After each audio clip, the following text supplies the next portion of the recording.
بسم الله الذي علم بالقلم علم الإنسان ما لم يعلم، والصلاة والسلام على خير معلم الناس الخير سيدنا محمد وعلى آله وصحبه وسلم. ازيكم يا شباب، عاملين ايه؟ النهارده هناخد اول محاضرة في موديول Structure and Function. طيب هو ايه موديول Structure and Function ده يا دكتور؟ الاسم تشير خدناها في اول محاضرة خالص في المقدمة ان هي Structure يعني بناء وفانكشن يعني وظيفة، يعني ده الموديول اللي هناخد فيه البناء والوظيفة. تمام يا دكتور؟ هناخد ايه بقى بالتحديد في الموديول ده؟ اول حاجة هناخدها البونز، العظام، وبعدين هناخد المفاصل، الجوين. عارف انت ان الجوين يعني انضمام، فالجوينت هو اسمه مفصل عشان في عظمتين بينضموا لبعض ويتصل بينهم بايه، بشويه حاجات كده هنبقى نشرحها بالتفصيل. بس هو الجوينت جاي من ايه، جوين، واخد بالك. وبعدين هناخد في الاخر خالص المصل، العضلات. تمام يا دكتور؟ يبقى احنا هناخد البونز وهناخد الجوينت وهناخد المصل. تمام يا دكتور؟ هناخد يعني ايه عظام اصلا الاول، وايه انواع العظام، وايه اهميتها ووظيفتها وتقسيماتها. ده اللي هناخده في المحاضره النهارده ان شاء الله. طيب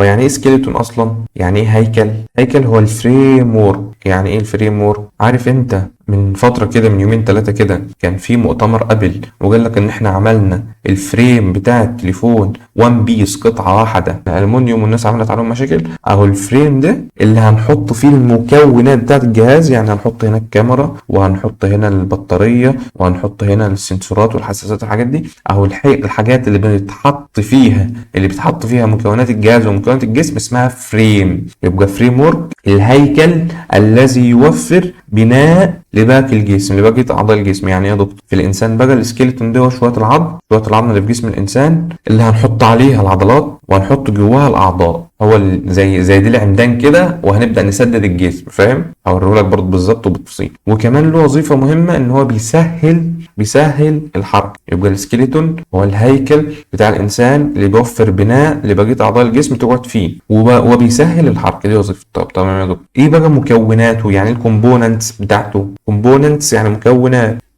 اول حاجه بتكون من عظام 206 عظمه، 206 عظمه، البونز 206 عظمه. دي السكيلتون يا جماعه، دي الهيكل بتاع الانسان. تمام يا دكتور؟ واربطه، ليجامنت يعني رباط، ليجامنت يعني رباط، يعني رباط يا دكتور. يعني احنا عندنا عظمه اهي وعظمه اهي، الاثنين هينضموا لبعض وعايزين حاجه تمسكهم. وخلي بالك دي عظمه ثالثه، عايزين حاجه تمسكهم بقى يا دكتور، فنجيب رباط يمسكهم من هنا ورباط يمسكهم من هنا. طيب المفصل ده عايز تقويه كمان يا دكتور، نديله اربطه من جوه. استنى نجيب لون واضح، نجيب اربطه من جوه عادي خالص. تمام؟ هناخدها بالتفصيل في المفاصل ان شاء الله. والكارتليجز يعني غضاريف. تمام؟ دي عرفنا مكوناته خلاص. طب هو له تقسيمات معينه يا دكتور؟ يعني ايه التقسيمه بتاعه الجهاز الهيكلي ده، ولا التقسيمه بتاعه الهيكل؟ هقول لك بينقسم لحاجتين. قبل ما ننقسم لحاجتين، احنا دلوقتي هنغوص ونعوم في اسماء العظام. فتعالى معايا ناخدهم مره واحده كده مجمعين، وبعدين نفصلهم. بعدين بقى لما نيجي نضرب الامثله اقول لك فاكر. فاهم؟ اول حاجه يا دكتور دي اسمها ايه؟ اول حاجه دي اللي اسمها، احنا خدناها في الريجونز، بس بتكون بقى فيها العين والجلد وكده، فكان اسمها هيد، كان اسمها دماغ او راس. هنا اسمها سكال، لان دي احنا هنتكلم عن الجمجمه فقط، العظمه بس اسمها سكال. والسكال ديت بتتكون من 8 عظام، بتتكون من 8 عظام هنعرفهم بالتفصيل ان شاء الله في وقتهم. ولكن مهم نعرف ان العظمه بتاعت الفك السفلي دي اسمها ماندبل. اسمها ايه؟ اسمها ماندبل. وحبايبنا اللي مذاكرين هيعرفوا ان الماندبل ده كنا بناخده في الموفمنتس، كان بيطلع لقدام ويرجع لورا وبينزل لتحت ويطلع لفوق. فاكر؟ يعني بيعمل ديبريشن واليفيشن، ريتراكشن وبروتراكشن. فاكر؟ كنا واخدينه في المثال ده. تمام يا دكتور؟ الفقرات يا دكتور دي اسمها ايه؟ الناس اللي كانت حاضره معانا برضو كل شويه وده فكر، الناس اللي كانت حاضره معانا في البلينز خدنا حاجه اسمها فيرتبرا او فيرتبري. لما كنا خدنا في الترانسفيرس بلين ان هو بيكون عند اي مستوى من مستوى الفقرات، وكنا واخدين مثال عند L1. فاكر؟ L1 قلنا يعني نمبر 1. فيرتبرا يعني فقرة، فيرتبرا. تمام يا دكتور؟ طب يا دكتور عظمة الترقوة دي لها اسم مختلف عن، يعني مش اسمها الترقوة مثلا في الطب ما بنقولش عليها ترقوة، لا بنقول عليها كلافيكل، تمام يا دكتور؟ طب وعظمة لوح الكتف دي اسمها ايه يا دكتور؟ لوح الكتف اللي كان بالعربي كنا بناخدها لوح الكتف اسمها سكابولا. واحد حبيبنا يجي يقول لي طب يا دكتور عن القفص الصدري خدنا ان هو قبل كده اسمه ثوراسيك عشان اسمه قفص، وقفص يعني كيج. صح يا دكتور؟ صح. ثوراسيك كيج دي بتكون من ايه بقى؟ بتكون من الاضلاع، ريبس، جايه من كلمة ريش، ريبس. تمام يا دكتور؟ وفي حاجة هنا تانية التانية اللي هي عظمة القص، نكتبها هنا الأول. عظمة القص اللي هي دي، نعمل برضه سهم اهي. اللي اسمها ايه بقى العظمة دي؟ اسمها ستيرنم. احفظ الأسماء كده، مش لازم انت تترجم كل حاجة. احفظ ان العظمة الفلانية الحتة دي اسمها ستيرنم، الحتة دي اسمها ريب، الحتة دي اسمها سكابولا، الحتة دي اسمها كلافيكا، الفقرة اسمها فيرتبري، الفك السفلي اسمه مانديبل.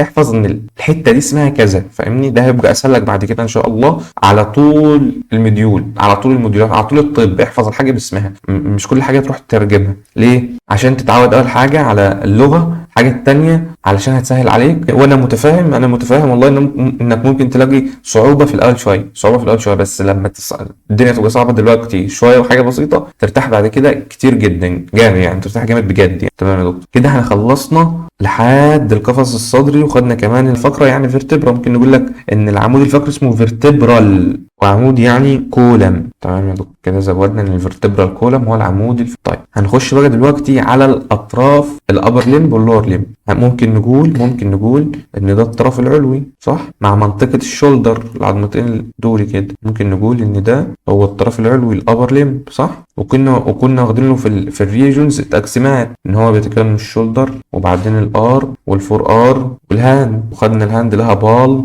ودورزم صح يا دكتور. نمسح بقى الحاجات الحلوه دي. هنا برضو هناخد له تقسيمه، كل عظمه اسمها ايه. واحد هيجي يقول له يا دكتور العظمه دي اسمها الارم، اقول له ما كانش حد غلب، يعني لو العظمه دي اسمها الارم ما كانش حد غلب. اما العظمه دي اسمها هيومرس، اسمها ايه هيومرس اللي هي العضد. انا بترجم لك مع اني لسه قايل لك مش كل حاجه نترجمها. طيب ننزل على الفور ارم. الفور ارم فيه عظمتين، لو انت تفتكر ان احنا خدنا في الاتجاهات حاجه اسمها راديال والنر، فاكر؟ قلنا ان الراديال دي اللي جايه من الراديوس اللي هي عظمه القعبره، قلنا القعبره ناحيه الصابع الكبير وبتكون لاترال صح، فاكر الكلام ده؟ اما الالنر جايه من كلمه النا اللي هي الزن، وقلنا ان هي العظمه الداخليه ميديال وبتكون ناحيه الصابع الصغير، فاكر الكلام ده كله؟ تمام يا دكتور، كده خدنا الطرف العلوي. ممكن تزود معلومه بسيطه خالص هنا كده، ان التقاء العظمه اللي اسمها الهيومرس مع الالنا والراديوس اسمه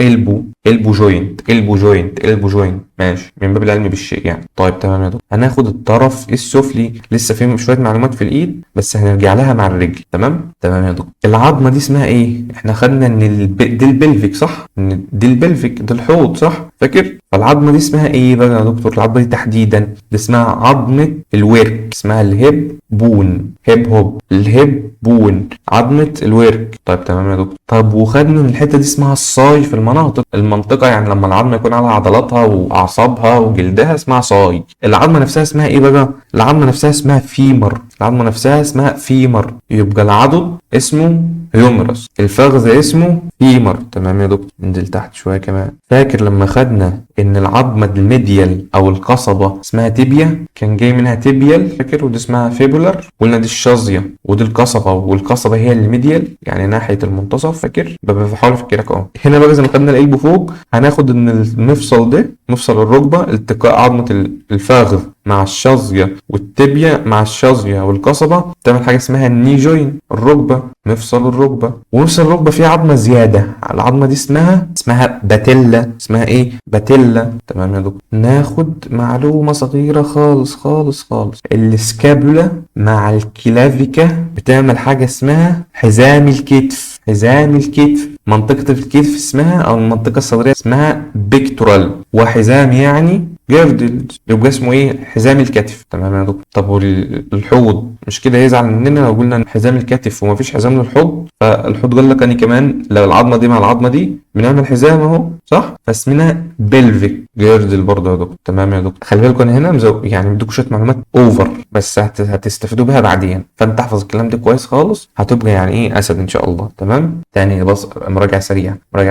الدماغ او الجمجمه يعني سكال، فيها 8 عظمات. تمام يا دكتور. الفك السفلي اسمه ماندبل، الفقره اسمها فيرتبرا، والفيرتبرال كولم يعني العمود الفقري. كلافيكا مع السكابولا يعمل لنا حاجه اسمها البيكتورال جيردل. كلمه بيكتورال يعني صدري، هو المفروض بتاع الكتف بس هو اسمه صدري. ممكن نقول شولدر جيردل عادي جدا، ما يهمكش. قلنا القفص الصدري بيتكون من حاجتين، الريبس اللي هي الضلوع او الريش دي اللي بناكلها من الحيوانات، واخد بالك؟ عايز 2 كيلو ريش سعاده البيت، ماشي. القفص عظمه القص اسمها ستيرنم.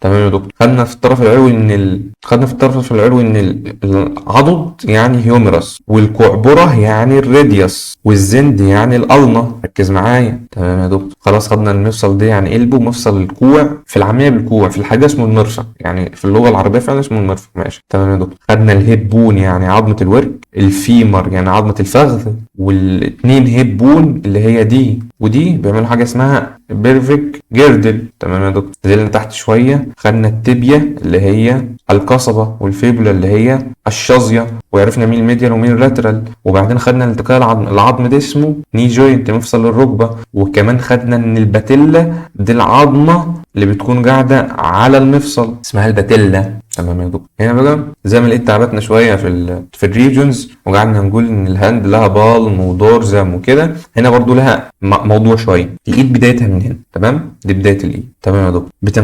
بتنقسم الى 3 مناطق. الحته دي اسمها الرسخ او الرسخ بالعربي، والحته دي وهنعرف هي اسمها ايه بالعربي. دي بيعمل بطن اليد. الحته دي العظم ده بيعمل بطن اليد، تمام يا دكتور، او ظهر اليد على حسب التوسط من الناحيه اللي هي. بس احنا بصينا هنا من قدام anterior surface، فبالتالي دي البطن بالنسبه لنا مش موضوعنا. وبعدين الحته اللي فاضله دي لها اسم كمان. يبقى الايد بتنقسم الى 3 مناطق. اول حاجه الرسغ اسمه ايه؟ كاربل. يعني ممكن نبصمجها. بصمجه دي مصطلح يستخدم في انك تفتكر الكلمه بحاجه معينه. ممكن نقول الحته دي ان احنا بنزج بها العربيه بتاعت الاطفال فاسمها كار، واخد بالك؟ اسمها كاربل. هي الحاجه كاربل بونز عظام الرسغ، كاربل بونز. تمام يا دكتور. طيب الحته دي اللي احنا بنقول عليها العجل بتاعت الايد، يعني العجل اسمها ايه؟ اسمها صعب شويه، اسمها ايه؟ فالنجيس. اسمها فالنجيس. طيب احنا هنا هننتقل من الكربال بونز للفالنجيس، صح؟ الانتقال او عمليه الانتقال دي او التحول اسمها ميتا. واحنا منتقلين منين؟ من منطقه الكربل، صح؟ يبقى اسمها ميتا كربل. يبقى الحته دي العظم ده 1 2 3 4 5 اسمها ميتا كربل بونز، ودي اسمها كربل بونز، دي اسمها فالنجيس، هي جامعه اصلا. تمام يا دكتور. يبقى الحته دي اسمها كربل بون، الحته دي اسمها ميتا كربل، الحته دي اسمها فالنجيس. واخد لي بالك بقى من الحته المركزيه دي؟ هنا الصبع الصغير، صح؟ الليتل فينجر فيه 3 فالنجيس، فيه 3 عجل. اما الرينج فينجر اللي بنلبس فيه الخاتم فيه 3 برضه. الميدل فينجر الصبع اللي في النص فيه 3 برضه. الاندكس في 3 برضو. اما الصمب او الصبع الكبير في 2 بس، او نبقى نكتب هنا الصمب have only 2.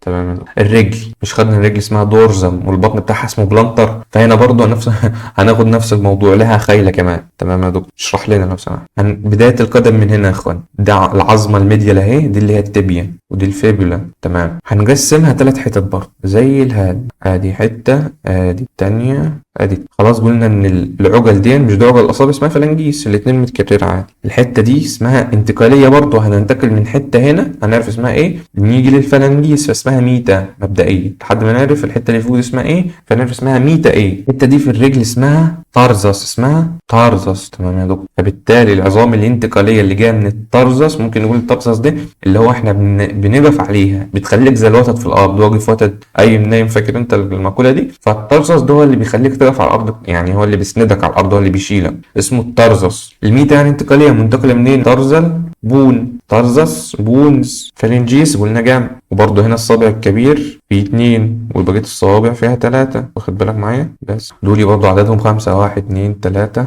4 5. تمام يا دكتور. كل عظمة من دول لها اسم، خلي بالك، بس مش هنقولهم دلوقتي خالص، يعني لهم تحشيش اصلا. الكتاب من كتر وهم رخمين بينزلهم بتحشيش، وكل عظمة من دول لها اسم، هناخدهم ان شاء الله. تمام يا دكتور. السلايد ديت فازها اكتر من اسمك، يعني تبقى ممكن تنسى اسمك وما تنساش السلايد دي. ليه؟ علشان هتفيدنا في الدرس اللي جاي، في الدرس ايه، في الموديول اللي جاي ده والموديول اللي بعده واللي بعده واللي بعده واللي بعده واللي بعده كمان. يعني بص ده اهم من اسمك ممكن. تمام يا دكتور. هنقسم بقى، احنا اساسا دي كان السؤال قبل ما ندخل في القصه دي كلها، هو بينقسم لايه صح؟ ايه تقسيماته صح؟ دي كان السؤال المبدئي اللي احنا دخلنا بيه القصه دي كلها. اول حاجه بينقسم الى محوري اكزيال، يعني محوري في النص في المنتصف. بالنسبه لذاكره الاتجاهات هنا ترتاح، الناس اللي ما ذاكرتش هناك تتعب شويه زياده علشان تفتكر المصطلحات دي وتذاكرها تاني. وابنديكولار يعني طرفي. تمام يا دكتور.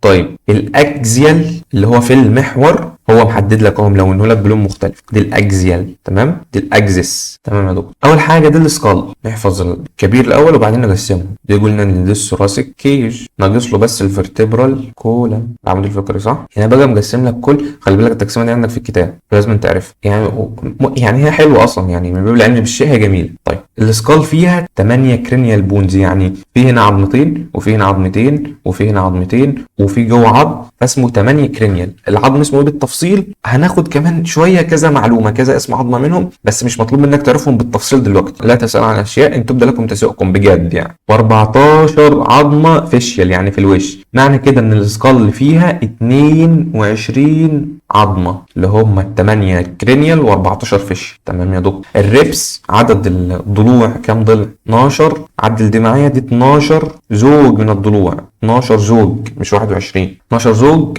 يعني 24 ضلع، واخد بالك معايا؟ 12 الناحيه دي و12 الناحيه الثانيه. والاسترنم اللي هي عظمه القص، يبقى عندنا 12 زوج من الضلوع، 12 زوج من الضلوع مكتوب عندكم 21 تبديل بس حروف في الكيبورد وانا بكتب الارقام. تمام يا دكتور. 12 زوج من الضلوع، عمل لكم عليها هايلايت عشان ما تنسوها. 12 زوج من الضلوع. تمام يا دكتور. وبعدين هنروح للعمود الفقري صح؟ ركز معايا بقى. العمود الفقري هو 33 فقره، 33 فقره، 33 فقره، ركز معايا. 7 سيرفايكل. واحد هيقول لي يا دكتور انت كنت قايل لنا 8 من محاضرتين تلاته كده. هقول لك ركز، كان في 8 سيجمنت من السباينال كورد، والسباينال كورد ده اعصاب، السباينال كورد ده اعصاب، يبقى في 8 سيجمنتس، 8 قطع في الحبل الشوكي لها علاقه او موجوده في الرقبه. ركز هنا احنا بنتكلم على العظم بونز، هنا بنتكلم على البونز. ركز معايا. في 12 صدريه كنا خدناها اسمها تي من 1 ل 12. تمام يا دكتور. في 5 قطنيه خدنا اللمبر ده اختصارها ايه اللي فاكر لما خدناها عند ان ليفل في الترانسفيرس سيكشن. قال لك بقى السكرال بون العجزيه، دول 5 ملتحمين اهو، عظمه واحده عظمه واحده عظمه واحده، 5 ملتحمين يعني عظمه واحده. وقال لك الاوكسجيال او العصعصيه 4 ملتحمين عاملين عظمه واحده. تمام يا دكتور. كده وصلنا ل 33 فقره، كلام محترم. الاكزيال سكيلتون، الاكزيال سكيلتون، الاكزيال سكيلتون، الاكزيال سكيلتون، ركز معايا. ده الاكزيال سكيلتون. طب والطرف يا دكتور؟ جهاز الهيكل الطرفي قال لك هو بيتكون من الابر لمب والبيكتورال جيردل مع الطرف السفلي اللور لمب والبلفيك جيردل. تمام يا دكتور. احنا خدنا دي الاعاده افاده اهو. خدنا ان العظمه دي اسمها هيومرس، وخدنا ان العظمه دي ناحيه الصابع الكبير وبره اسمها ريديوس، العظمه الداخليه اسمها النر او النا. تمام يا دكتور. بفكرك بس. البيكتورال جيردل دي مكون من عظمتين، كلافيكا او كلافيكل، والعظمه الثانيه اللي في اللوح الكتف اللي اسمها سكابولا. تمام يا دكتور. خلاص قلنا ان الهاند عظامها كتير، كاربل ميتاكاربل فالانجيس، والصابع الكبير فيه 2 فالانجيس فقط. تمام يا دكتور. اللور ليمب بقى اول حاجه فيه الفيمر وبعدين الفيبولا، والفيبولا جنبها التبيا. تمام يا دكتور. والفوت خدنا ان فيها الترزس والميتا ترزس والفالانجيس، او الفالانجيس نكتبها لكم. تمام يا دكتور. وفي حاجه اسمها البيرفكت جيردل، قلنا الاثنين هيب بون بيعملوا البيرفكت جيردل، الحزام الحوضي. تمام يا دكتور. كده خلصنا الشريحه دي كمان. انت هنا دي الاساس بتاعك، وابعت لكم ان شاء الله PDF بتاع الشرح مع المحاضره بعد المحاضره على طول. تمام. تقعد تحفظ الحاجات دي، بص هتخدمك خدمه العمر صدقني. احفظ الكلام ده كويس. تمام يا دكتور. يبقى وظيفه جهاز الهيكلي ده يا دكتور عاملها لك في سلايد وزود معايا، عاملها لك في سلايد اهي وزود معايا. هتكتب في كل حته كلمه بس، هو مش هيجي يسالك عليها بس ممكن يجيب لك فيها MCQ، فانا هديك الايه الحتت اللي بتيجي MCQ.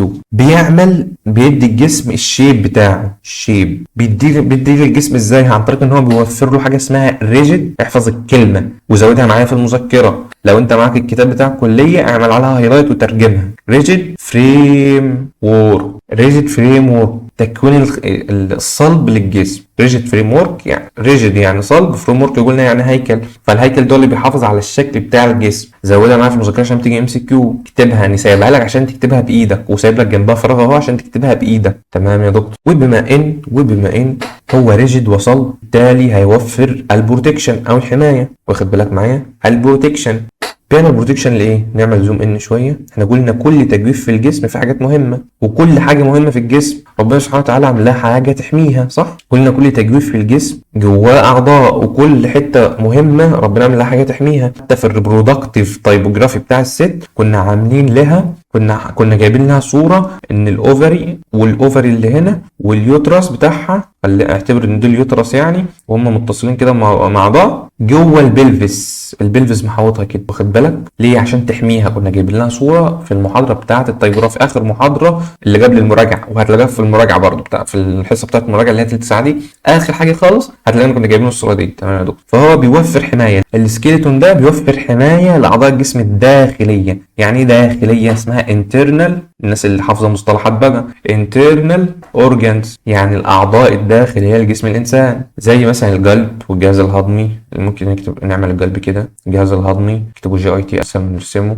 اليورينري سيستم، الريبرودكتيف سيستم. كل الحاجات دي محميه جوه الهيكل بتاع الانسان. ليه بقى بيحميها؟ من ايه؟ من الاكسترنال انجري. تمام يا دكتور. هتزود معايا ان هو بيوفر بروتكشن للانترنال اورجن من الاكسترنال انجري، بيحميها من الاكسترنال انجري. الكلام ده مش بالضروره تعرفه ان هو بيحمي الاعضاء الداخليه وخلاص. تمام يا دكتور. بيساعد في الحركه. ركز بقى معايا في الكلمه اللي هقولها دي، اهم من اسمها. بيوفر حاجه اسمها الليفريج.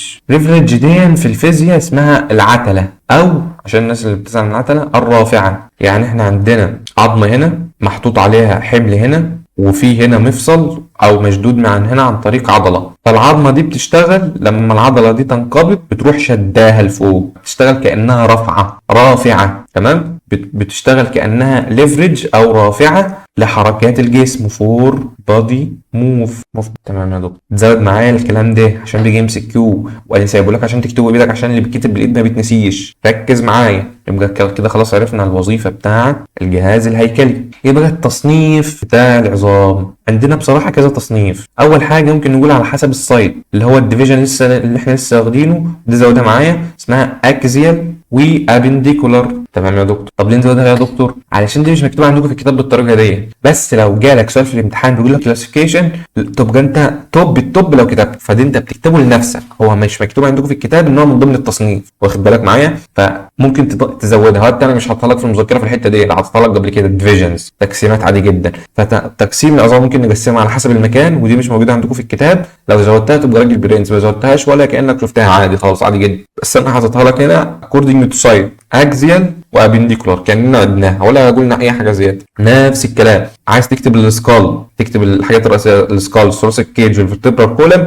ما حدش يقدر يقول لك التلت بتاعتك كام. عايز تكتب بالتفاصيل براحتك. خلاص قلنا ان دي 12 مش 21. تمام يا دكتور. خلاص قلنا البيكتورال جيردل، وقلنا كل الحاجات دي اللي على الطافيه والكلام ده. عايز ممكن تكتب ابنديكولار واكزيال وتريح دماغك. هنا بقى نخش على التصنيف اللي مكتوب عندكم في الكتاب. اول حاجه على حسب الشكل بكل بساطه، طويل وقصير، فلات طويل وقصير، لونج وشورت. فلات يعني مستوي كده، اسمه فلات يعني مستوي او مسطح، فلات او مسطح. تمام يا دكتور. احنا بناخد الاسماء الرئيسيه بس، حرفيا ده عباره عن ملخص كل حاجه، بس مالكش دعوه بالتفاصيل الداخليه دي دلوقتي خالص، هناخدها دلوقتي حالا بالتفصيل، مالكش دعوه بيها. اما في المراجعه تخدمك خدمه العمر، لان مجمع لك كل MCQ معظم التعريفات بتاعه العظم اساسا في الحته دي. الريجولار بون، ريجولار يعني منتظم الشكل، irregular يعني غير منتظم الشكل. تمام يا دكتور. هنا ركز معايا بقى. نيوماتيك بون، احنا قلنا نيو يعني البي دي سايلنت ما بتتقالش، ما تقوليش بنيو. نيوماتيك بون. نيوماتيك دي يعني اصلا هوائيه، عارف بس ان هي يعني هوا، هنعرف ان ده عظم موجود جواه هوا. تمام يا دكتور. سيسمويد يعني ايه؟ سيسمويد يعني سمسميه، مش بتاعت مولد النبي، لا ركز معايا مولد النبي خلص. سيسمويد يعني سمسميه، العظمه السمسميه. تمام يا دكتور. يبقى عرفنا اول حاجه اللونج، شورت، فلات يعني مسطح او مستوي، الريجولار يعني غير منتظم، نيوماتيك يعني هوائيه او فيها هواء. هناخدها بص في الحته دي اهو، شايف الحته دي فيها هواء اهي، ركز معايا مالكش دعوه بالكلام دلوقتي. سيسمويد يعني سمسميه. تمام يا دكتور. في تقسيمه ثانيه according to structure يعني هي مبنيه من ايه، تركيبها ايه. كومباكت بون وسبونجي بون. كومباكت يعني مصمت او مضغوط، يعني مش العظم، مش انت بس اللي مضغوط، العظم كمان مضغوط. وقلت لك سيبك من الكلام ده دلوقتي، هنروح له كمان شويه. تمام يا دكتور. according to shape بقى، اول حاجه فيها لونج بونز. اللونج بونز العظام الطويله. بيقول لك العظام الطويله هنا حاطط لك مجمع لك الشروط الاساسيه بتاعتها، ركز معايا. تو اندز عندها نهايتين. طولها مش اسمها عظام طويله، طولها اكبر من عرضها. عارف انت البديهيات، طولها اكتر من عرضها، موجوده غالبا في الاطراف. طيب بالراحه بقى، على عظمه طويله. ده عظمه ايه؟ ده عظمه الفيمر. تمام.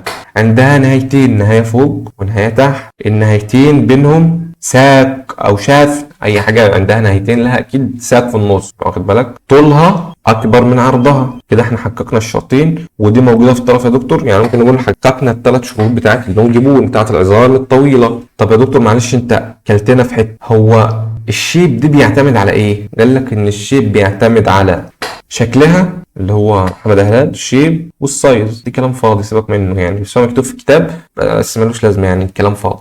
عشان كده ما قلتوش اصلا، ماشي، بس عرفوا عشان مكتوب كتاب يعني. تمام يا دكتور. خلاص قلنا ان عندها نهايتين وطولها اكبر من عرضها وموجوده في الليمب. تمام. بتتكون بقى من كذا حاجه، ركز معايا عشان بقى هنا هنخش في الايه، في العميق شويه. فكر لي بروكسيمال اللي عكس ديستال اللي هي قريبه من الترانك، نير تو ترانك، فاكر الحته دي؟ فدي بروكسيمال. وديستال يعني بعيد، خلاص يبقى عرفنا دي النهايه البعيده ودي النهايه والثانيه النهايه القريبه. تمام يا دكتور. الراس بتاعت العظمه اسمها ايه؟ ممكن نقول ان كلمه اعلى يعني اي بي. وقلنا حته التحول اسمها ميتا، فاكر لما قلنا ميتا كاربل وميتا ترزل، وبعدين الميتا بتودينا حاجه اسمها ضايا. الميتا بتودينا حاجه اسمها ضايا، يبقى اعلى حاجه اسمها اي بي، الحته اللي بنتحول منها اسمها ميتا، بمعنى عندك شويه اسمها بعد او ما وراء، جايه من مصطلح لاتيني. تمام. الحاجه الثالثه او اللي في النص اسمها ضايا. تمام يا دكتور. بمعنى ادق برضو يعني خلال، او بمعنى ادق بتوين، بين. تمام. ضايع يعني بين، ميتا يعني بعد او ما وراء، وايبي يعني فوق او قمه، توب. تمام يا دكتور. قلت بالراحه علينا بقى، ليه بتقول الحاجات ديت؟ ليه بقى يا دكتور؟ عندنا حاجه هنا اسمها ايبيفيزيال بليد. يعني ايه ايبيفيزيال بليد؟ الناس الحلوه عارفه ان بليد يعني طبق، وعارفه ان ايبي يعني توب. طب وفيزيال دي يعني ايه يا دكتور؟ فيزيال يعني جروس، يبقى ابيفيزيال بليت طبق اللي فوق الحته اللي بتنمو. طب كده يعني ابيفيزيال بليت على بعضها يا دكتور ممكن نقول ان هو الطبق اللي في العظمه من فوق او من تحت. هتعرف ان التسميه بتاعتها مختلفه، ما رضوش يسموها اسم تاني يعني. وفيزيال يعني جروس. تمام يا دكتور. الحته دي بقى اسمها ابيفيزيال جروس، دي عباره عن غضروف هو اللي بيخلي العظمه تنمو. ما انت بتتولد قصير، ايه اللي بيخليك تنمو؟ ايه اللي بيخلي العظمه نموها ما يتوقفش؟ الحته دي. في بعض الامراض وبعض الادويه تخلي الحته دي تتحول لعظم، فبالتالي بتوقف النمو، واخد بالك. تمام يا دكتور. كده احنا خدنا الابيفيزيال بليت اللي هي غضروفيه. طب يا دكتور الراس بتاعت العظمه دي اسمها ايه؟ الراس دي اسمها ايه؟ اسمها ابيفيسيس. ابي يعني فوق، وافيزيس يعني نمو. يبقى دي الحته اللي فوق، الحته اللي بتنمو ما فوق منطقه النمو. دي ترجمه حرفيه. الاحسن والاسهل انك تعرف ان الحته دي اسمها ابيفيزيس، الحته دي اسمها ابيفيزيال بليت، الحته دي اسمها ايه بقى؟ احنا خدنا ان ميتا يعني ما بعد او ما وراء، او الحته اللي جايه من اللي كان قبلها، زي الكربل اللي جايه بعدها اسمها ميتا كربل، او الحته الانتقاليه اللي هتودينا لحته تانية اللي هي الساق. فالحته دي اسمها ميتا ما بعد ايه بقى؟ منطقه النمو اسمها ميتافيزيس. عرفت الاسماء جايه منين؟ دي فلسفه التسميه عند اليونان والاغريق والناس الفاضيه دي. يبقى اسمها ميتافيزيس، ابيفيزيس، الفيزيال بليت اللي بيسمح بالنمو. الحته دي بقى اسمها الديافيزيس، اللي هي اسمها ديافيزيس ليه؟ علشان هي بين الاثنين ميتافيزيس او الاثنين ابيفيزيال بليت، هي الحته اللي بينهم، عشان كده سموها ضايع. يبقى هو تسميه العظمه معتمده على الحته دي، الحته الصفراء دي اهو. انت كاتب لك ان هو عامل لك ابيفيزيال لاين اهو، الحته اللي بتنمو. يبقى الحته اللي بتنمو اللي تحتها، المفروض هنا اللي تحتها تبقى اسمها هايبوفيزيس مثلا، لا هنا اسمها ايبيفيزيس برضه عادي، لان هم اعتبروا ان هو فوق في كلا الحالتين، سواء في العظمه من فوق او في العظمه من تحت، بس غيروا اسمها بقى سموها ديستال. يعني ادوا مصطلح وخلاص، وقال لك ايه؟ نسميه قريب وبعيد. تمام يا دكتور. يبقى العظمه، اجزاء العظمه معتمده على التسميه، في تسميتها معتمده على الحته اللي بتنمو. الحته اللي فوقها اسمها ايبيفيزيس، هي نفسها اسمها ابيفيزيال بليد، اللي بعدها اسمها ما بعد يعني ميتا فيبقى اسمها ميتافيزيس الحته اللي بين الحتتين اللي بينمو، عشان في حته بتنمو فوق وحته بتنمو تحت، حته بتنمو تحت اهي وحته بتنمو فوق اهي، فالحته اللي بينهم اسمها دايافيزيس. تمام يا دكتور، نقرا بقى الكلام في السريع كده. اجزاء العظام الطويله. اول حاجه الابيفيزيس، ده البونز ابرز اند لور اندز، يعني النهايات العلويه والسفليه للعظمه. الدايافيزيس اللي هو ما بين الاثنين الفيزيال لاين، بين الحتتين اللي بينمو. قال لك شافت اوف ذا لونج بون. شافت الكلمه نفسها اسمها ايه؟ اسطوانه مثلا، او ساق، او قضيب، اللي هو زي بتاع الحديد كده، قضيب حديد اسمه شافت. تمام يا دكتور. طب والميتا، قلنا ان كلمه ميتا يعني ما بعد الابيفيزيس، ما بعد منطقه النمو. بيقول لك هي المنطقه الريجون اللي عندها يعني وير الابيفيزيس بيلتقي بالدايافيزيس. يعني ايه يا دكتور؟ ادي الدايافيزيس، نمسح بس الكلام الحلو ده عشان مش عايز امسح لك الكلام اللي فوق عشان كلام مهم اسيبه لك في البي اف. ادي الدايافيزيس وادي الابيفيزيس. الحته دي بقى اسمها الحته اللي بيلتقوا فيها دي اسمها ايه؟ اسمها ميتافيزيس. تمام يا دكتور. طب هو ايه الابيفيزيال بليت؟ احنا قلنا دي الطبق اللي فيه النمو صح؟ الحته اللي بتنمو نفسها بقى دي اللي احنا تعبنا فيها، اللي احنا سمينا عليها التسميات كلها الابيفيزيال بليت او الابيفيزيال لاين. دي هايلاين كارتليج. هايلاين دي يعني زجاجي، ماده زجاجيه. هايلاين كارتليج يبقى هو غضروف زجاجي بيفصل سيبريتنج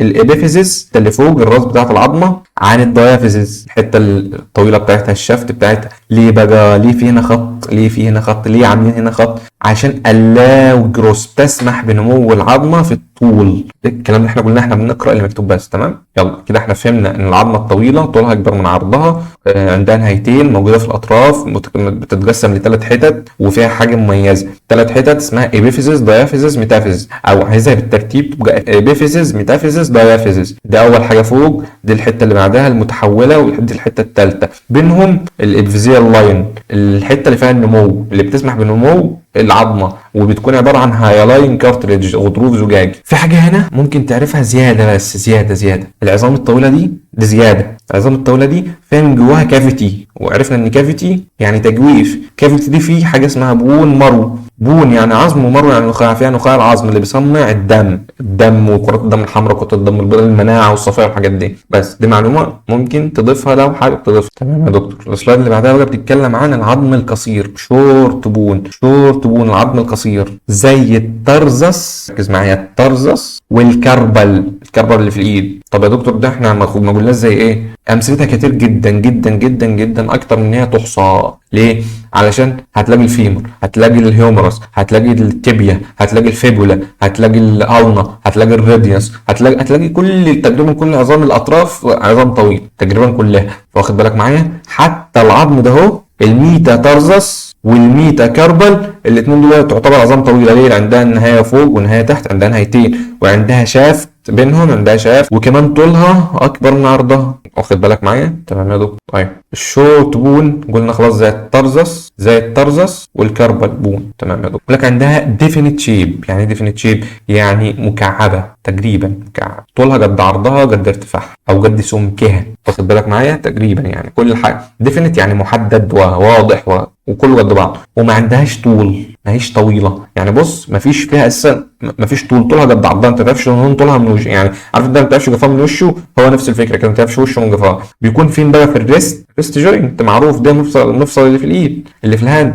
عظام الكربل بون او في الرجل اسمها الترزل بون. عرفنا ليه بقى؟ خدنا السكيلتون كله في الاول عشان الامثله هتبدا تتكتر عليك، فانت تحفظ كل واحده لوحدها. لا، يبقى الكربل بون والترزل بون شورت بونز. تمام يا دكتور. خلاص خلص الشورت بون. بص، هو انت فهمت الطويله، كل اللي جاي هيبقى سهل. فلات بون يعني مسطح او مستوي. طيب بيقول لك بتكون رفيعه. الفلات بون بيكون رفيعه، يعني ما تلاقيش فلات بون تخينه كده سمكها تخين، لا، ده هي حاجه بسيطه كده عشان تبقى فلات. فلاتند يعني مستويه، اللي هو جاي من اسمها، هم سموها فلات اصلا عشان هي فلاتد. فاهم؟ فلاتند، فاهم؟ شبه الطبق، بليت لايك. هنشوف دلوقتي امثله عليه. بليت لايك بون. يوجوالي كيرفد. يعني ايه يوجوالي كيرفد؟ يعني غالبا مكوسه. هقول لك امثله عليها ويبقى عرفنا ان هي رفيعه، مستويه، شبه الطبق حرفيا، يعني كيرفد برضه، منحنيه شويه. موجوده فين بقى؟ في الكرينيوم، يعني الجمجمه. مش احنا خدنا الفيشيال والكرينيال ريجون في الهيد؟ يعني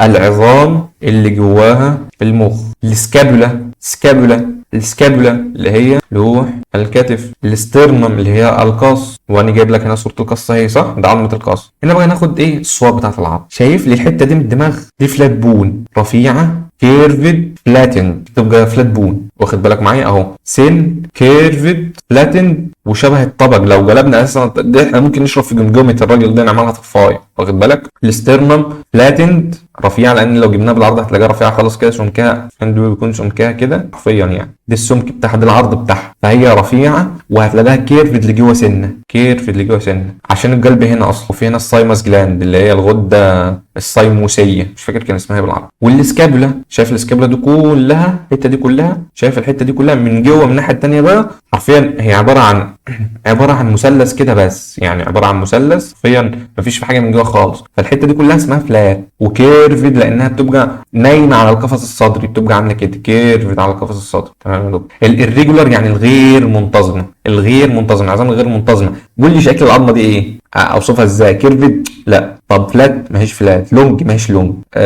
شورت؟ ماهيش شورت. طب نسميها ايه دي؟ طب ماشي سيبك من دي. الفقره دي نوصفها ايه؟ مربعه مش مربعه، مثلثه مش مثلثه، مدوره مش مدوره، مش عارفين نمسك لها شكل، فاهم؟ فهي الريجولار ماهيش شكل محدد. طب والعظمه دي بتاعت الهيب بون قلنا دي فيرتبرا، دي السكرم، السكرم بون اللي هي من جزء من العمود الفقري، دي اسمها الهيب بون. الهيب بون دي بتتكون من 3 عظمات، خلي بالك مش موضوعنا دلوقتي اهي، ده عظمه وده عظمه وده عظمه، 3 عظمات مش موضوعنا دلوقتي، بس عارف ان هي الهيب بون عظمه غير منتظمه، السكرم عظمه غير منتظمه، الفرتبرا عظمه غير منتظمه. يقول لك هاف نو ديفينيت شيب، مش عارفين والله نمسك لها شكل محدد، ما عندهاش ديفينيتيف شيب، مش عارفين نمسك لها حاجه معينه نقول عليها مربعه ولا مستطيله ولا مدوره ولا فلات ولا، فحط كاتيجوري ريجولار، فاهم؟ هيب بون اللي هي عظمه الورك، والفرتبرا اللي هي الفقره. تمام يا دكتور. النيوماتيك بون يعني العظم اللي فيها هوا، دي بقى بص مهم جدا اهو، بونز كونتين كافيتيز ويز اير. يعني ايه؟ يعني ده عظم جواه فراغات فيها هواء بشكل اساسي موجوده في النيزل كافيتي. يعني ايه النيزل كافيتي؟ تجويف الانف. نيزل يعني انف، نكتبها لك هنا، نيزل يعني انف، كافيتي يعني تجويف، يبقى بيكون في تجويف الانف. تمام يا دكتور. الحتت اللي مليانه فيها هواء دي بيسموها، العظم اللي مليان هواء دي بيسموه ساينسز. ساينس يعني جيب، ساينس يعني جيب اصلا عشان هتاخدوها كتير. ليه اسمها جيب يا دكتور؟ عشان هي مفتوحه من ناحيه واحده ومقفوله من بقيه النواحي، فاسمها ساينس جيبي. بارا نيزل يعني نيزل يعني انف، لسه جايلينها، او انفي، وبارا يعني بجوار.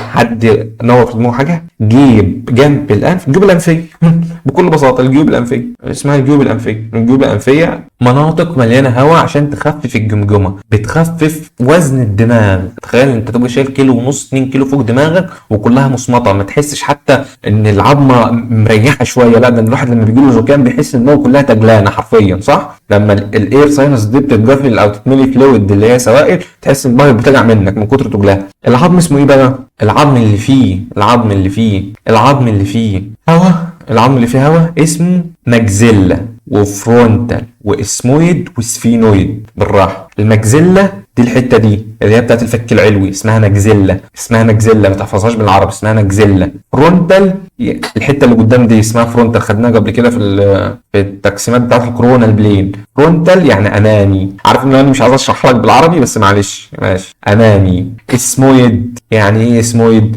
يعني مصفى. هنعرف ليه اسمها مصفى عشان هي شكلها عامل زي المصفى اساسا، كمان شويه هنشوفها. بس بالله عليك يا اخي، بالله عليك عارف ان هي اسمها اسمويد ساينس، اسمها اسمويد اير ساينس، فرونتال اير ساينس، ماكسيلاري ساينس، اسمويدال ساينس، فرونتال ساينس. سفينويد يعني العظمه الوتديه موجوده في الدماغ، ماسكه الدماغ من النص كده، فبيقولوا عليها الوتد بتاع الدماغ. اعرف ان هي سفينويد بعد اذنك، اعرف ان اسمها سفينويد بعد اذنك، سفينويدال اير ساينس. بلاش الترجمه. ماكسيلاري يعني اللي في الماكسيلا اللي احنا شاورنا عليها اللي هي في الفك العلوي، اير ساينس يعني الجيب الانفي اللي في عظمه الماكسيلا. تمام يا دكتور. سيسمويد قلنا ان هي السمسميه، هي عظمه صغيره، الباتيلا، عشان كده قلت لك الباتيلا في الاول خالص، ركز معايا واخد بالك، نرمي معلومه عشان نحتاجها بعدين. هيقول لك عظمه شبه الحبايه، سيد لايك، هي اصلا جايه من حبايه اسمها سيسمي اللي هي السمسم حرفيا يعني، فهي السيسمويد شبه السمسم لانها جايه من كلمه السمسم، العظمه السمسميه زي الحلاوه السمسميه كده، بس انا بحب الحمصيه بصراحه، ما بحبش السمسميه. بوني نديول دي يعني حبايه، عظمه شبه حبايه السمسم. امبيدد يعني غرقانه ارقنه او مغروزه حرفيا بداخل اللونج تندون اوف ماسل. يعني ايه؟ بالراحه بقى، ده عايز نفهم حته في المصل. احنا عندنا العضله نرسمها بالاحمر عشان نبقى ايه ناس ايه منطقيين شويه. تمام، ده رسم كروكي خالص يعني. تمام. عندنا العضله فيها وتر، وهنعرف ليه عاملين الوتر ده باللي بيدخل المصل ان شاء الله. فيها وتر، كنا بناخد ان الوتر هو اللي بيوصل العضله بالعظمه، صح؟ في بقى عضله في الفخذ هنا، مش مهم نعرف اسمها عشان اسمها رخم شويه، اسمها كوادريسيبس، بس مش مهم كانك ما سمعتش. بتيجي تمسك في الرجل من هنا، تيجي تمسك في العظمه اللي تحت من هنا، تيجي تمسك في العظمه اللي تحت من هنا، والحته السيسمويد بون دي اللي هي الباتيلا حرفيا عايشه جوه التندون بتاع العضله دي، قاعده جوه التندون، نايمه جوه التندون، واخد بالك؟ مغروزه جوه التندون، امبيدد، يعني موجوده بداخل التندون ده، التندون اللي هو الوتر. طب ليه يا دكتور بقى؟ يعني احنا عرفنا خلاص ان كان في هنا عضله، وهنا والعضله ماسكه معديه من هنا، والحته دي مغروزه فيه. طب ايه لازمتها؟ يعني لها لازمه؟ قال لك ده لها علاقه بالمفصل. اشمعنى محطوطه قدام المفصل هنا؟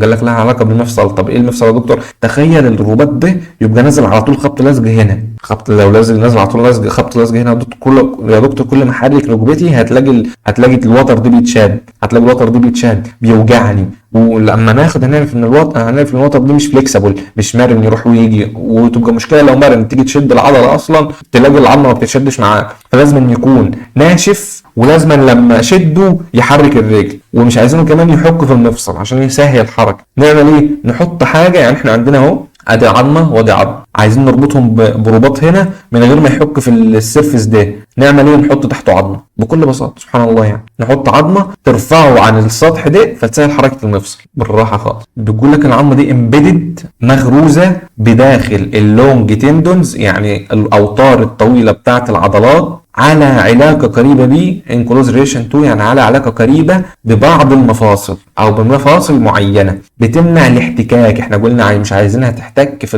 الركبه وانت بتتني وانت بتفرد، بتمنع الاحتكاك بتاع التندون الوتر مع المفصل. قلنا الكلام ده يا دكتور عشان تسهل حركه بكل بساطه. زي الباتيلا، تحفظها اكتر من اسمك برضه. الباتيلا دي ان هي السيسمويد بون دي. بص ام سي كيو لحد بكره دي جايه في الفاينل، ام سي كيو فاينل. يلا عند الني جوينت اللي نوصل الركبه، احنا قلنا برضه ان الني جوينت قلناه ليه حنكه ومهاره عشان تعرفوا من الاول نستخدمه هنا. تمام يا دكتور. هل كده خلصنا تقسيمه العظام من حيث الشكل؟ نرجع بقى نرجع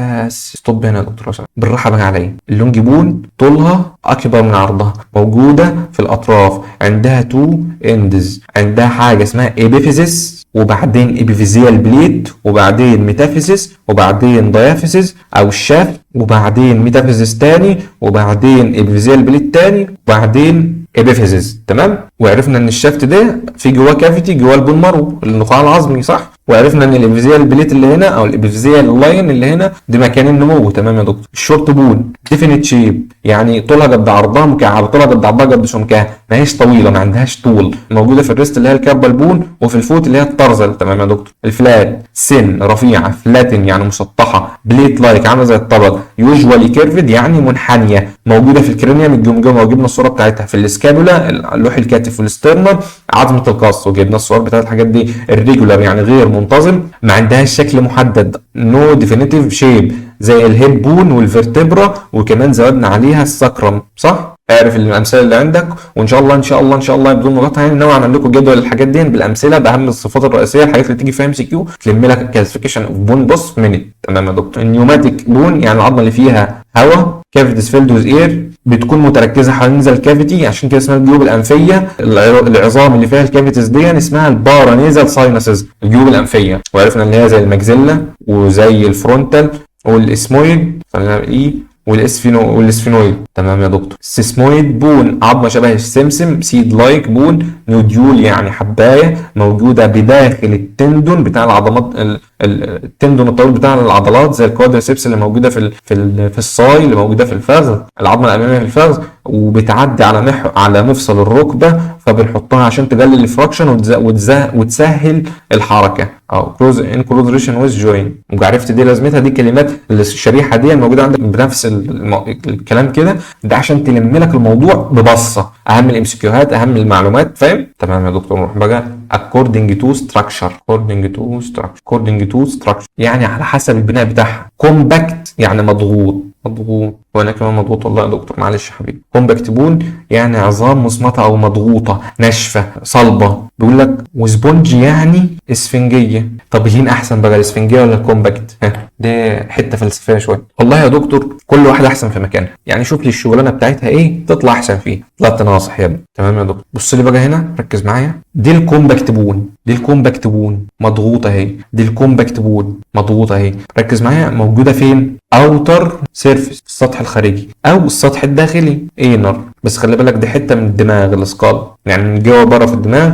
لا حاجه مميزه اسمها سندوتشد، هناخدها كمان شويه. بس اعرف بس ان هي الجزء الخارجي مسؤول عن ايه؟ مسؤول بما انه خارجي وكومباكت مضغوط قوي سترونج، فبالتالي مسؤول عن قوه العظمه. دي المسؤوله عن القوه. ما ينفعش تيجي تقوي العظم بالسبونجي، هو اسفنجي اصلا هيتكسر هيترف ايديه. طيب لك اوتر كومباكت بون، والحته اللي تحت اسمها انر كومباكت بون، هو المسؤول عن تقويه العظمه. وكمان بعينيك كده، بعينيك كده ما تشوفش فيه فراغات.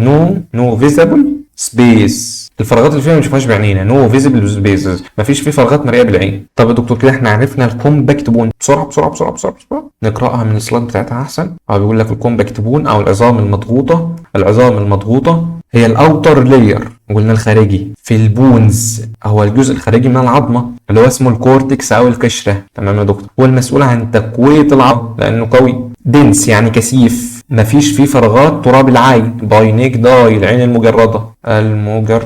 تمام يا دكتور كده احنا خدنا الكومباكت بون. يبقى هو الاوتر لاير، طبيعي ان هو الاوتر لاير عشان فيها هناخد حاجه مميزه في السكال. هو الاوتر لاير من معظم العظم واسمه كورتكس، بيكون الكورتكس، هو المسؤول عن القوه في العظمه. دنس يعني كثيف، مفيش فيه فراغات متشافه بالعين المجرده. الاسبونج قلنا اللي هو الاسفنج دي مكون من ايه؟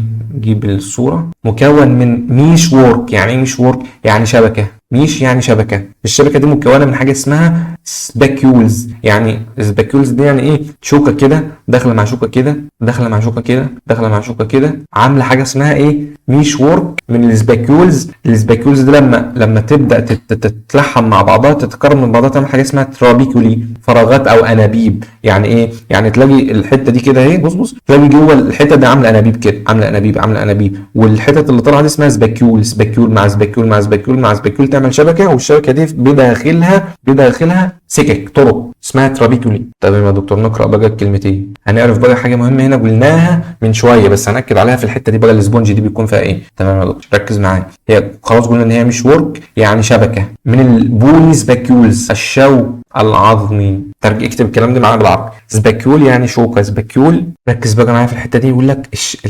الاسبونج ده خلاص عرفنا ان هي شبكه. الاسفنجه دي صح، الاسفنجه اهي. ايه اللي مالي الاسفنجه دي؟ الاسفنج بتاعنا بيكون شارب ميه. الفراغات بقى اللي في الاسفنجه بتاعه العظم دي بيكون فيها ايه؟ بيكون فيها انكلوزد لارج سبيس، فراغ كبير مليان بالريد بون مارو. هتاخده في الهيستولوجي ان شاء الله ان البون مارو نوعين، يلو وريد. الريد ده هو المسؤول عن تكوين الدم بلاد. هي الناس بقى الحضر اللي كانت مركزه معايا، خدنا في اللون بون في الديافيزز في الشاف ان في كافيتي جوه مليان بون مارو بيصنع الدم صح. اهو الشافت دي جواه كافيتي اسمه ميدالري كافيتي. اسمه ايه؟ ميدالري كافيتي. ميدالة يعني النخاع اصلا، ميدالري كافيتي. تمام يا دكتور. الميدالري كافيتي دي بقى فيه هو البون مارو ده اللي هو النخاع العظمي اللي بيكون الدم. اقول لك معظم العظم اللي في جسم الانسان عنده بيزك ستراكشر، يعني تركيب اساسي. اوتر ريجون الجزء الخارجي بيكون كومباكت. هنا بقى انتقل خلاص، يعتبر خلصنا هنا الاسبونج. هنا بقى بيقول لك ايه؟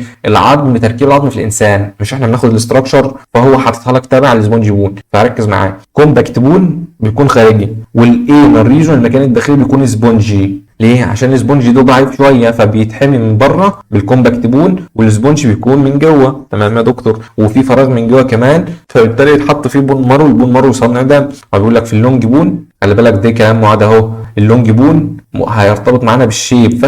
فاكر؟ ركز معايا. او الشاف او الديافيزز مكون من كومباكت بون سلندريكال سراوند. يعني ايه؟ يعني المحيط الخارجي للعظمه مكون من الكومباكت، اما الجزء الداخلي او الكافيتي الداخلي لا، مكون من السبونج بون.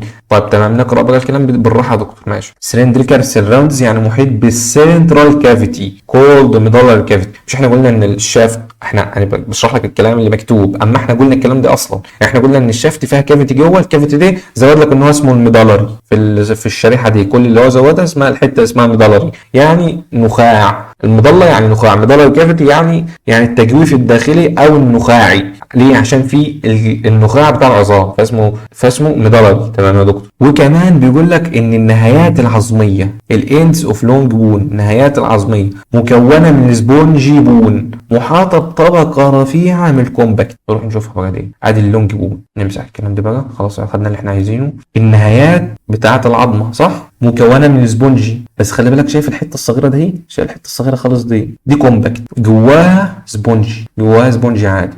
هنا دي الكومباكت، الحته دي الكومباكت، دي السنترال كافيتي اللي اسمه الميدالري كافيتي. تمام يا دكتور. في الفلات بون بقى في حاجه مختلفه، وبالذات في الاسكال. هو محدد لك الاسكال ليه؟ لان السبونج بون اللي في الاسكال هو طبقه اسفنجيه، حلو، ما بين اتنين كومباكت، يعني معمول ساندويتش فوق كومباكت، توست وهنا البيض بقى الاومليت ولا بيف على حسب انت طالب ايه، ساندويتشد يعني معمول زي الساندويتش بتوين تو كومباكت بليت اوف بون. زي هنا الكلام اللي قلنا، في النص سبونجي وفي الاطراف كومباكت. تمام يا دكتور. هنا بيقول لك ادي الكومباكت بون في الشافت بقى، هنا هو واخد حته من الشافت، واخد بالك، واخد دي من العظمه دي. بيقول لك هنا الكومباكت تخين، خلي بالك عشان هيحمي السبونجي بون اللي جواه البون مارو اللي هيصنع الدم. تمام. البري اوستيوم، بري يعني محيط، اوستيوم يعني عظم، بري اوستيوم الغشاء المحيط بالعظم. دي مش عليك في الاناتومي، ده عليك في الهيستولوجي، بس بقوله لك من باب العلم بالشيء. طبعا بيقول لك هنا الكومباكت بون اهو. ادي الاندوستيوم يعني الغشاء الداخلي العظمه، مش مهم تعرف دي برضه في الهيستولوجي. الميدالري كافيتي فيلد ويز مارو او بون مارو، دي تعرفه بقى، يعني الميدالري كافيتي دي في بون مارو، دي تعرفها اهو. تمام. خلاص خدنا الديستال ابيفيزيس والبروكسيمال ابيفيزيس، وخدنا الكلام ده كله. بس كده. الحصه الجايه ان شاء الله ناخد الجوين. والسلام عليكم ورحمه الله وبركاته.